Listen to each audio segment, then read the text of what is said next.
আপনার ফোন দিলাম কয়েকবার ফোন দিলাম আপনার আবার হচ্ছে ফোন দিলাম ইগো দিলাম সেও ধরলাম না খাট ঘুমেছে নাকি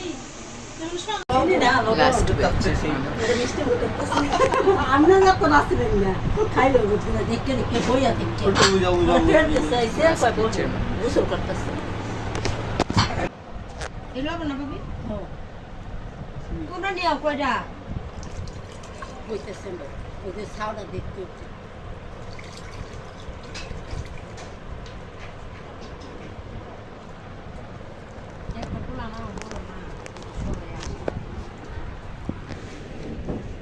Ada. Ya kai. Double. Dia biar dia sih. Ha. Belum dah. তো গাইস আজকের ব্লগটা এই পর্যন্তই ছিল, যতটুকু পারছি ততটুকুই দেখানোর চেষ্টা করছি। আশা করি আমার ব্লগটা আপনাদের কাছে ভালো লাগছে। আগামীতে হয়তো ওয়েডিং ব্লগ আসতে পারে, হলুদের ব্লগ আসতে পারে, সামনে আবার আমার বার্থডে ব্লগ আসতে পারে, অনেক ইন্টারেস্টিং ব্লগ আসতে পারে। সো চ্যানেলটাকে সাবস্ক্রাইব করে দেন আর ভালো লাগলে লাইক করে দিবেন। বাই।